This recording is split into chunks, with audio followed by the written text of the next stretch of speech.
Hello, my friend. Time for our meeting this Wednesday, October 15th. On October 15th, 1582, Pope Gregory X announced a new calendar called the Gregorian calendar, which is today's October 15th, 1582. A Friday. The previous day was a Thursday.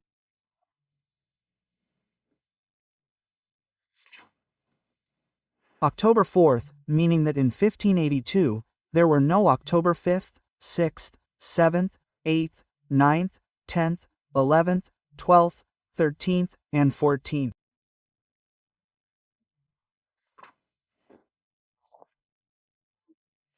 He had to take off 10 days to finally almost match the Earth's orbit around the Sun, which lasts 365 days and 6 hours. There were 6 hours left over, yes. For 4 years, there are 6 hours left over, and every 4 years, a day is added, February 29th. The West adopted it, then Russia adopted it. The previous calendar was Julius Caesar's calendar, still the Julian calendar. Well, in 1827, Emperor Pedro I of Brazil consecrated schools and teachers. That's why today is Teachers' Day. The noblest, I would say, of all missions, because it's not really a profession, it has to be a vocation. A person born to teach others. Well, they say that in Japan, the only professional who doesn't bow before the emperor is the teacher. Because the emperor had a teacher, the president had a teacher, doctors needed teachers, lawyers needed teachers, as did engineers. Everyone needed a teacher, a female teacher, to guide them in letters, numbers, and science. No, well, my tribute to teachers. I was one of them, my colleagues. So, for about 10 years, I first taught high school, then at PUC in Porto Alegre, and finally at UNICEUB here in Brasilia, always with an emphasis on Portuguese. My last subject was television writing, which is different, right? That concise, direct, quick text, telling everything in a few seconds. Plus, my hugs to all the teachers.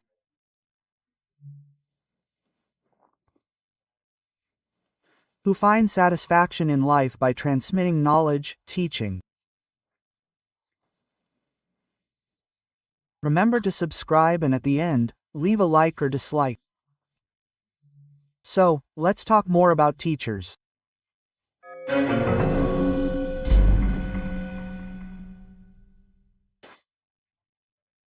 President Lula went to Rio de Janeiro and, at a meeting with municipal teachers, along with the mayor.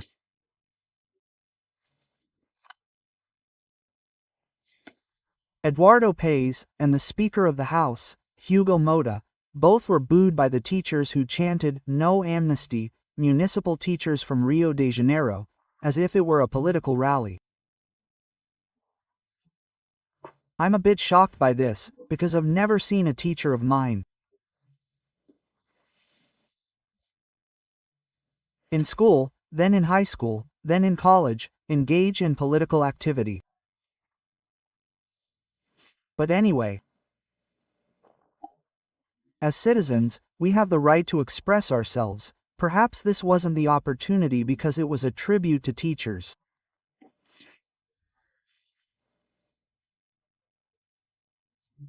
President Lula took advantage of the fact that the Speaker of the House was booed to say that the National Legislative Congress has never been at such a low level, mainly because of the far right elected in the last election.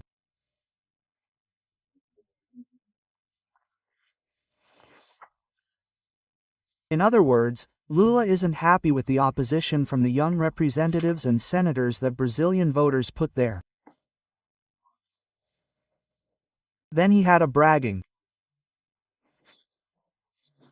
session. He'd already bragged about his meeting with the Pope, right? Yeah, it seemed like he and the Pope were close and all. Yeah, it's kind of like that person who gets excited. He was there with Pope Leo, he kept telling us things, and now he's telling us things about Trump. He said we were at odds, but now it wasn't just a chemical company, it was a petrochemical industry that sprang up and all that. How wonderful. And he confirmed that tomorrow Marco Rubio and Mauro Vieira will talk about sanctions, tax rates, right?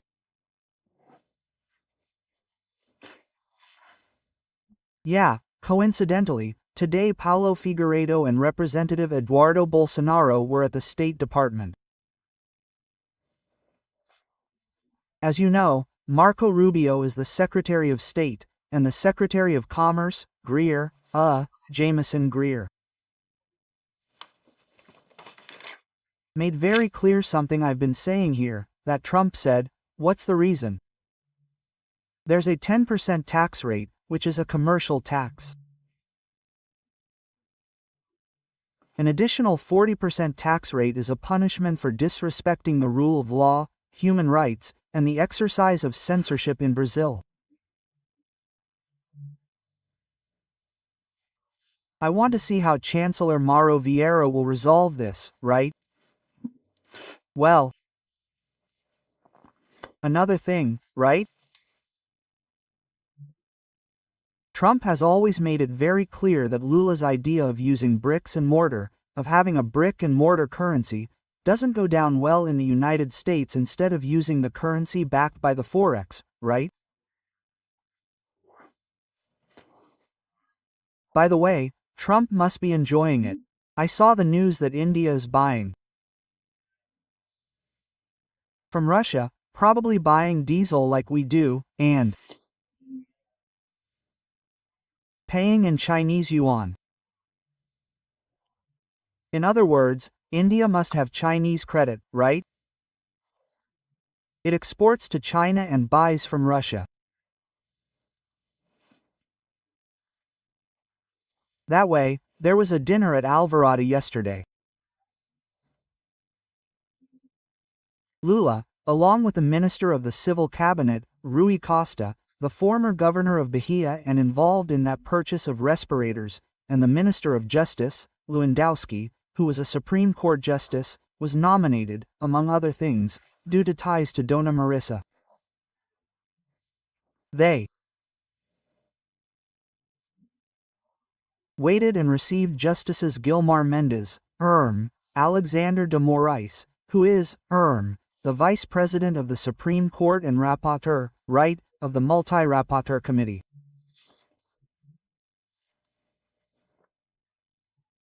Zanneman, who was Lula's private attorney, and Dino, Flavio Dino, who was Lula's Justice Minister on January 8.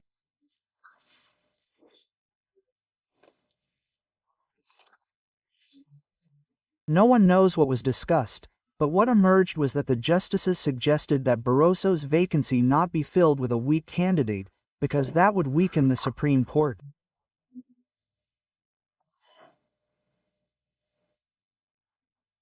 So I conclude that none of those in the news could be